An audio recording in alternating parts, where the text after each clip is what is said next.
13 दिन की यात्रा में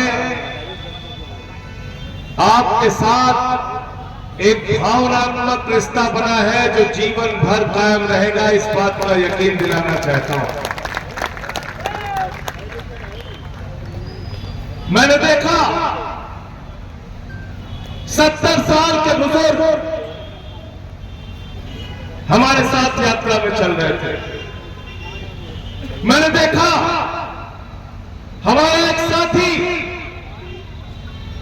जिसके पैर में चप्पल नहीं थी, वो इस यात्रा में मेरे साथ चल रहा था। हमने देखा 13 दिन तक लोगों की दिन रात सेवा कर करके हमारे साथियों ने इस यात्रा को सफल बनाया। मैं सबका सर झुका के अभिनंदन करता हूं, आपका वंदन करता हूं। आपने संदेश दिया है उत्तर प्रदेश से कि जब सत्ता बेलगाम हो जाए, तानाशाह देश के ऊपर राज करता हो, तानाशाह उत्तर प्रदेश में राज करता हो, तो अपने घरों में हम चुपचाप नहीं बैठेंगे, सड़क पर उतरेंगे, लड़ेंगे और जीतेंगे। आज मैं प्रयागराज की ऐतिहासिक धरती पर हूं। यह किसकी जमीन है? यह जमीन है शहीद चंद्रशेखर आजाद की, जिन्होंने कहा मैं अंग्रेजों की गोली से नहीं मरूंगा, अपनी गोली से भारत माता के लिए अपने प्राणों की आहुति दूंगा। कल्पना कीजिए उनके बलिदान के आगे हमारा योगदान कितना छोटा है। कल्पना कीजिए ये प्रयागराज की जमीन, जहां के इलाहाबाद विश्वविद्यालय का ऐसा स्वर्णिम इतिहास है कि इस विश्वविद्यालय से देश के राष्ट्रपति भी निकले, देश के प्रधानमंत्री भी निकले, कई राज्यों के मुख्यमंत्री निकले और अपने ही नहीं नेपाल के भी प्रधानमंत्री इसी विश्वविद्यालय से निकले। कल मेरा मन बहुत गदगद हुआ जब छात्रों ने, नौजवानों ने घरों से निकलकर इस यात्रा का स्वागत किया, इस मुद्दे का समर्थन किया, क्योंकि मैंने पहला नारा दिया रोजगार दो, दूसरा नारा है सामाजिक न्याय दो। और जिस इलाहाबाद प्रयागराज की धरती पर मैं खड़ा हूं, उस इलाहाबाद विश्वविद्यालय का इतिहास यह है कि उस इलाहाबाद विश्वविद्यालय को पूरब का ऑक्सफोर्ड कहा गया। देश भर में आप किसी भी प्रांत में चले जाइए, इलाहाबाद विश्वविद्यालय के आपको आईएएस मिलेंगे, आपको आईपीएस मिलेंगे, आपको केंद्र सरकार में सेक्रेटरी मिलेंगे, बड़े बड़े पदों पे इस विश्वविद्यालय के लोग मिलेंगे। लेकिन अफसोस है कि आज उस इलाहाबाद विश्वविद्यालय के छात्र को चीफ डॉक्टर लाठियों से पीटने का काम करता है। शर्म आती है, इसके खिलाफ हम लोग लड़ाई लड़ने का काम करेंगे, ये यकीन दिलाना चाहता हूं नौजवान। और अपने इतिहास को याद कर लेना। हम लोग तो नारा लगाते थे जिस ओर जवानी चलती है उस ओर जमाना, जिस ओर जवानी चलती है उस ओर जमाना। और क्या हो रहा है यहां पर? विश्वविद्यालय में 400% फीस बढ़ा दी गई। 400%। जरा कल्पना कीजिए, 400% फीस, हर चीज की फीस बढ़ा दी गई। छात्र संघ की बात कीजिए तो कहते हैं छात्र संघ बहाल करेंगे तो गुंडागर्दी बढ़ जाएगी, छात्र संघ बहाल करेंगे तो अराजकता फैल जाएगी। मैं इलाहाबाद विश्वविद्यालय के प्रशासन से कहना चाहता हूं, मैं केंद्र सरकार में मोदी जी से कहना चाहता हूं, शिक्षा मंत्री से कहना चाहता हूं, अरे इसी इलाहाबाद विश्वविद्यालय के छात्र संघ के अध्यक्ष मुख्यमंत्री बने, मंत्री बने, प्रधानमंत्री प्रधानमंत्री बने, छात्र नेता निकल के देश के बड़े बड़े पदों पर रहे, पता कर लेना, पता कर लेना। इसी इलाहाबाद विश्वविद्यालय में जब तक छात्र संघ था, इलाहाबाद विश्वविद्यालय की रैंकिंग 68 थी। आज मुझे पता चला कि 200 में भी इलाहाबाद का नाम नहीं है। 200 में भी, 200 विश्वविद्यालयों में भी इलाहाबाद विश्वविद्यालय का नाम नहीं है। आज नौजवानों को डराया जाता है, मुकदमा लिख देंगे, जेल में डाल देंगे, ये कर देंगे, वो कर देंगे, कैरियर बर्बाद हो जाएगा। मैं नौजवानों से अपील करता हूं, इनके मुकदमों और लाठियों से डरने की जरूरत नहीं है। मिलकर अपने साथ कंधे से कंधा मिला के लड़ाई लड़ने का काम करेंगे।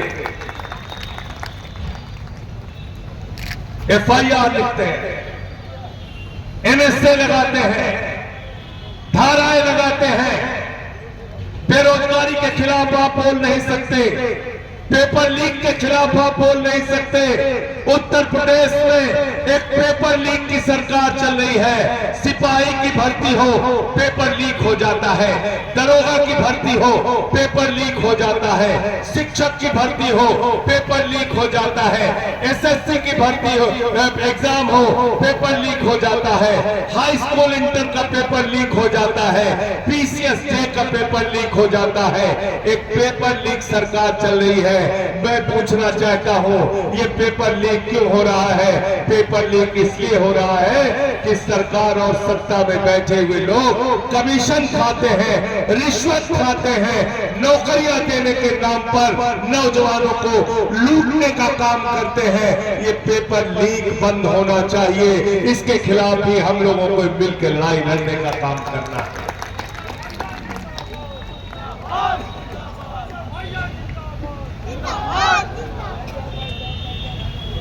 अब कल्पना कीजिए,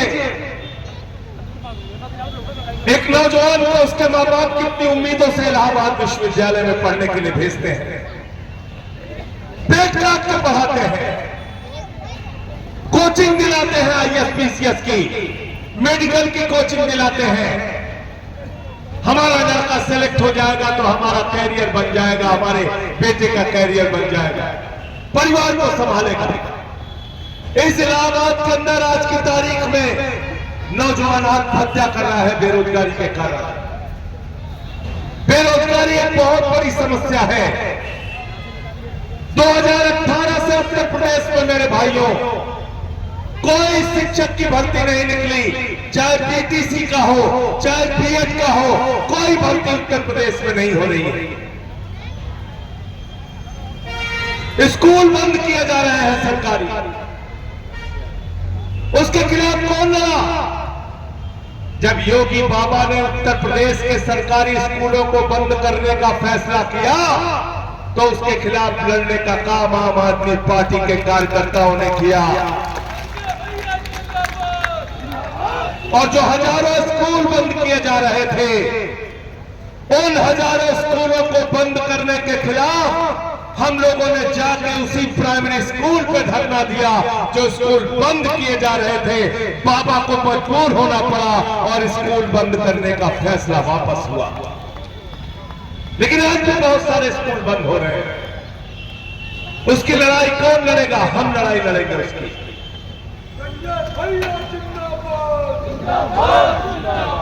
हमको लड़ाई लड़नी होगी।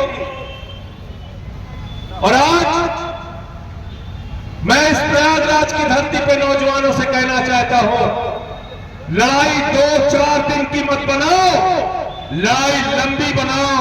अरे तुम्हारा तो इतिहास यह है कि 75 में जब आपातकाल लगा तो लोकनायक जयप्रकाश नारायण के नेतृत्व में तुमने देश की हुकूमत को उखाड़ कर फेंक दिया। यह है नौजवानों का इतिहास। तुम्हारा इतिहास यह है कि प्रफुल्ल कुमार महंतो 30 साल की उम्र में आसाम के मुख्यमंत्री बन गए। छात्रों की बदौलत महात्मा आंदोलन खड़ा हुआ। तुम्हारा इतिहास यह है कि आजादी के आंदोलन के पन्नों को अगर पलटोगे तो शहीद चंद्रशेखर आजाद ने अपने प्राणों की आहुति इस देश के लिए दी, शहीद रोशन सिंह ने अपने प्राणों की आहुति दी, शहीद अशफाकुल्लाह ने अपने प्राणों की आहुति दी, शहीद राम प्रसाद बिस्मिल ने अपने प्राणों की आहुति दी, और 16 साल के खुदीराम बोस ने जब फांसी के फंदे को चूमा तब मुल्क आजाद हुआ है। नौजवानों की कुर्बानी की बदौलत ये मुल्क आजाद हुआ, शहीद आजम भगत सिंह की कुर्बानी की बदौलत ये मुल्क आजाद हुआ। आज तुम उन नौजवानों को डराते हो मुकदमों से डराते हो, कहते हो मोदी जी आ गए हैं डरिए, योगी जी आ गए हैं डरिए। अरे डरने से काम नहीं चलेगा, लड़ना पड़ेगा। जीना है तो मरना सीखो, कदम कदम पे लड़ना पड़ेगा आपको अपने अधिकारों के लिए, लड़ना पड़ेगा आपको रोजगार के लिए। आपको क्या मिल रहा है और अडानी को क्या मिल रहा है, कभी जरा सोचो। अभी मैं बिहार गया था, 1 रुपए में अडानी को 1050 एकड़ जमीन सरकार ने दे दिया। कितने में? 1 रुपए में कितनी जमीन दिया? और उस जमीन पे 10 लाख पेड़ लगे थे आम और लीची के। एक आम खरीदने जाओगे तो 1 रुपए में नहीं मिलेगा, लेकिन अडानी को 10 लाख आम लीची के पेड़ और 1050 एकड़ जमीन 1 रुपए में मिल जाती है। इसके खिलाफ आपको आवाज उठानी पड़ेगी। नौजवानों, तुम्हारे हिस्से में क्या आ रहा है? तुमको कहते हैं अग्निवीर बन जाओ, 17 साल में सेना ज्वाइन करो, 21 साल में रिटायर हो जाओ। मैं आज इस मंच के माध्यम से कहना चाहता हूं, ये भारत माता के साथ गद्दारी है, ये भारत की सेना के साथ गद्दारी है, ये हमारी सीमाओं के साथ गद्दारी करने का काम है, ये हमारी सेना के साथ गद्दारी करने का काम है। तुम 4 साल की नौकरी दे रहे हो। वाह मोदी जी वाह, आपको 75 साल की उम्र में तीसरी बार प्रधानमंत्री बनना है, और किसान का बेटा जवान 17 साल में जवान बनेगा, 21 साल में रिटायर हो जाएगा, बाप नौकरी करता रहेगा, बेटा रिटायर हो जाएगा। ये व्यवस्था हमें मंजूर, ये व्यवस्था हमें मंजूर। तो इसके लिए लंबी लड़ाई लड़नी पड़ेगी। आपको तो कहते हैं अग्निवीर बन जाओ बेटा, -50 डिग्री टेम्परेचर में सियाचिन में जाके ड्यूटी करो, और +50 डिग्री टेम्परेचर में जैसलमेर में जाके ड्यूटी करो। अग्निवीर बन जाओ, अग्निवीर। लेकिन अमित शाह का बेटा जो जैसा है, जो मोदी का भतीजा है, उसको मोदी जी कहते हैं तुम आईसीसी के चेयरमैन बन जाओ और पाकिस्तान से क्रिकेट करके हजारों रुपए की, करोड़ रुपए की कमाई करो। ये व्यवस्था हमें मंजूर नहीं है, ये तुम्हारा परिवारवाद हमें मंजूर नहीं है। अभी हमारे साथी जिक्र कर रहे थे बिहार, परिवारवाद के खिलाफ मोदी जी बोलते हैं। आपको पता है कितने मंत्री बने वहां पे? परिवारों के कितने मंत्री बने? कितने मंत्री बने वहां पे? 10 मंत्री बने परिवार। कहां गए अनिल झा जी? 10 मंत्री बने परिवारों के, 10 मंत्री अलग अलग बीजेपी के और दूसरी पार्टियों के, एनडीए के परिवारों के। तो सबसे बड़े परिवारवादी हैं। किसी को क्रिकेट बोर्ड में, किसी को कहीं डाल देते हैं। और इसलिए आपसे कहने के लिए आया हूं, आपसे अपील करने के लिए आया हूं कि ये रोजगार का सवाल ये छोटा सवाल नहीं है। आज युवा बेरोजगार है, किसान बेरोजगार है, बुनकर बेरोजगार है, महिलाएं बेरोजगार है, रेल पटरी वाला बेरोजगार है, रोजगार सेवक बेरोजगार है, आशा बहुएं बेरोजगार है, आंगनबाड़ी वाली बेरोजगार है। सबको इकट्ठा करो और एक बड़ी लड़ाई बनाओ बेरोजगारी के खिलाफ, और नारा दो रोजगार दो, रोजगार दो, रोजगार दो।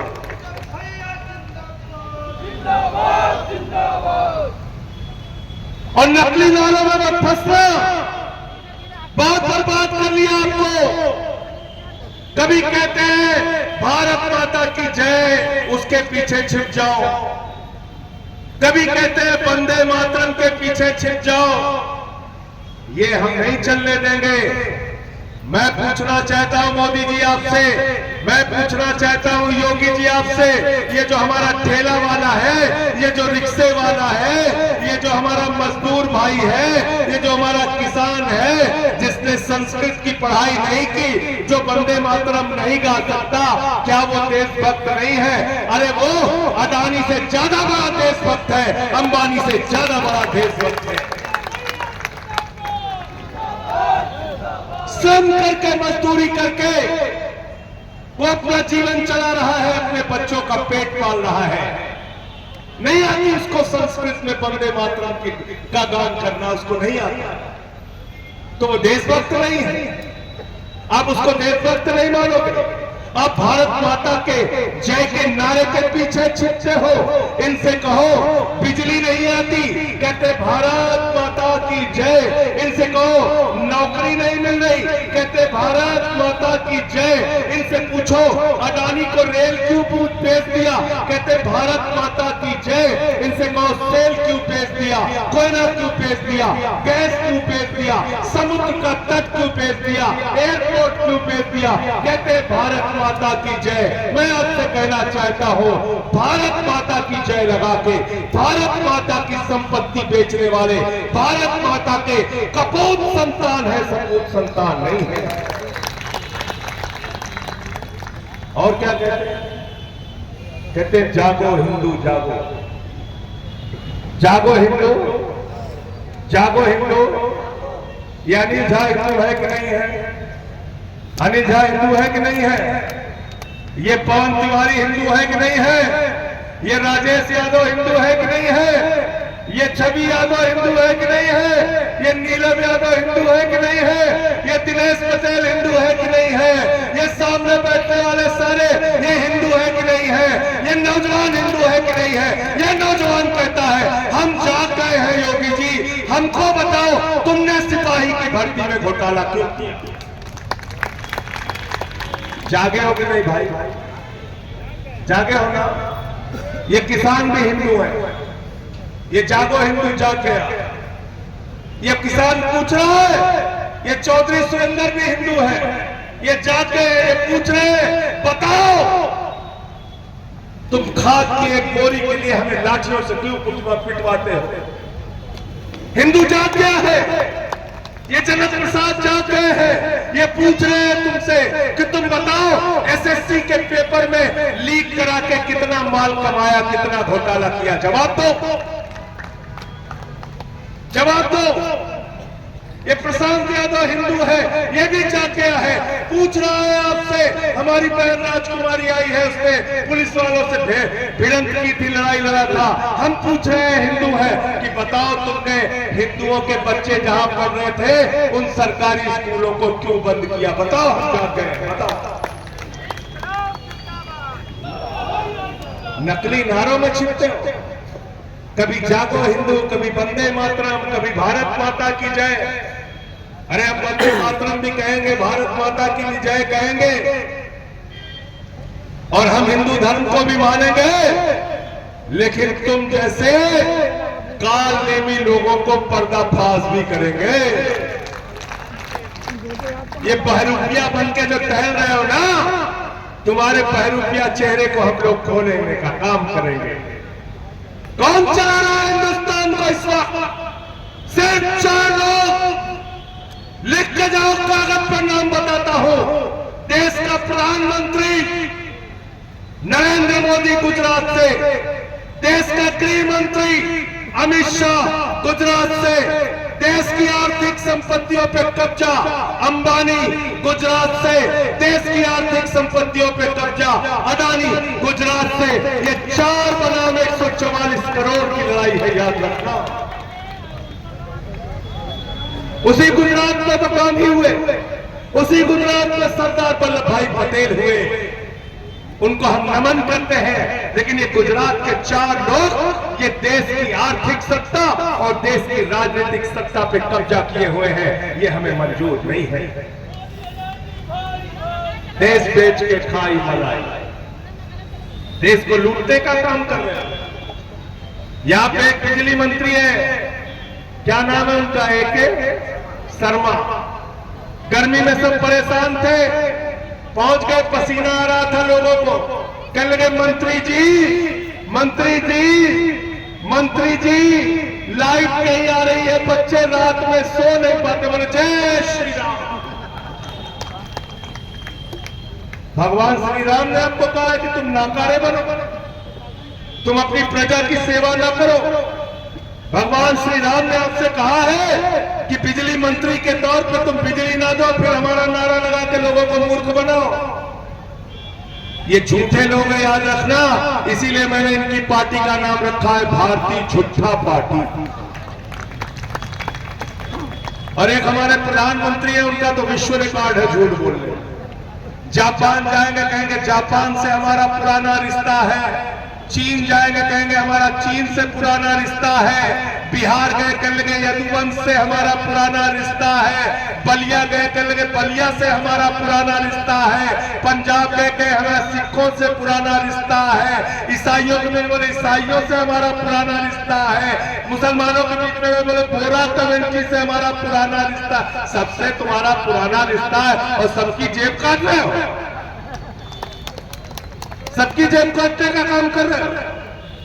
आज किस प्रकार से सामाजिक भेदभाव फैलाया जा रहा है उत्तर प्रदेश से। एक 70 साल के पासी समाज के बुजुर्ग को पेशाब चटवाई गई, एक कथावाचक का सिर मुड़वा दिया गया, पेशाब पिलाई गई।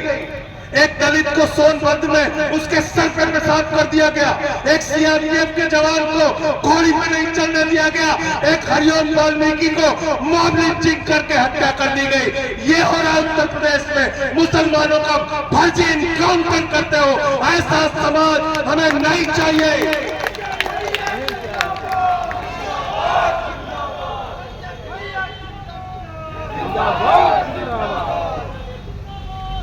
उनके घरों पे बुलडोजर चलाते हो, उनके मकानों पे बुलडोजर चलाते हो, दुकानों पे बुलडोजर चलाते हो।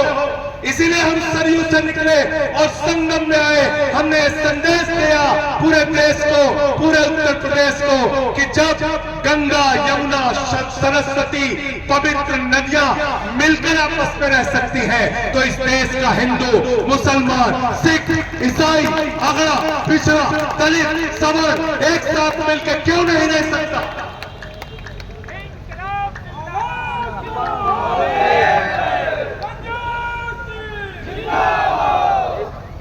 आरक्षण खा जा रहे, बांदा विश्वविद्यालय में आरक्षण खा लिया, लखीमपुर के कोऑपरेटिव बैंक की नौकरी में आरक्षण खा लिया।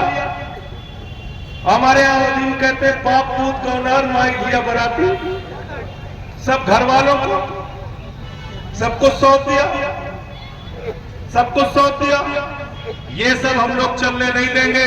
याद रखना, पत्रकार लोग हमसे पूछ रहे थे संजय जी अभी तो बिहार में ऐसा परिणाम आया है, ऐसे समय में आप यात्रा क्यों निकाल रहे हैं। मैंने कहा था, डॉक्टर लोहिया ने कहा इस देश के अंदर अगर सड़क खामोश हो गई तो संसद आवारा हो जाएगी। संसद में जो तानाशाह बैठा है उसको जगाने के लिए सड़क को जिंदा रखना पड़ेगा। इसलिए आप सबसे कहना चाहता हूं, आपका नमन करके, आपका वंदन करके, आपका पूजन करके आपसे कहना चाहता हूं, 8 चरणों में ये यात्रा चलेगी, अभी खत्म नहीं हुई है। याद रखना, 8 चरणों में रोहेलखंड भी जाएंगे, बुंदेलखंड भी जाएंगे, पश्चिम में भी जाएंगे, काशी में भी जाएंगे, बौद्ध प्रांत में भी हम जाएंगे। हम सारे जगहों पे जाएंगे और 8 चरणों में इस यात्रा को चलाएंगे।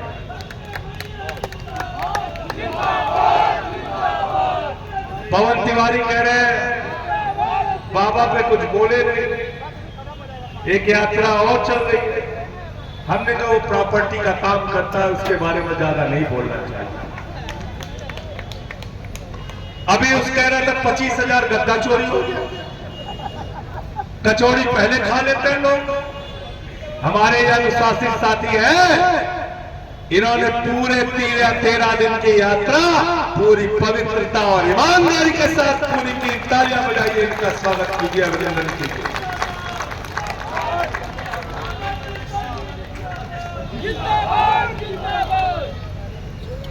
कह रहे हिंदू राष्ट्र बना रहा है। मैंने कहा ये देश संविधान से चलेगा, बाबा साहब डॉक्टर भीमराव अंबेडकर के संविधान से चलेगा। हमारी बहन श्रद्धा चौरसिया यहाँ पे बैठी है, इसने एक बार कहा था ये देश किसी बाबा के फरमान से नहीं चलेगा, बाबा साहब के संविधान से चलेगा। और उस संविधान में लिखा है कि भारत एक धर्मनिरपेक्ष राष्ट्र है, और अगर ऐसी कोई कोशिश हुई तो कल को कोई सिख राष्ट्र मांगने लगेगा, कोई तमिल राष्ट्र मांगेगा, कोई तेलुगु राष्ट्र मांगेगा, कोई उत्कल राष्ट्र मांगेगा, कोई तेलंगाना राष्ट्र मांगेगा, कोई बंगला राष्ट्र मांगेगा। पवन तिवारी जी कहेंगे हमारा काशी राष्ट्र घोषित करो, हम कहेंगे सुल्तानपुर में राष्ट्र घोषित कर, हम वहीं से राष्ट्रपति बन गए। मिर्जापुर पीछे मांगने लगे तुरंत। ये सब नहीं चलेगा, ये देश को तोड़ने और बांटने की कार्रवाई है। इसलिए सारे मजदूर, किसान, नौजवान, हम सब लोग एकजुट होकर एक साथ मिलकर बेरोजगारी के खिलाफ भी लड़ेंगे और सामाजिक भेदभाव के खिलाफ भी लड़ने का काम करेंगे।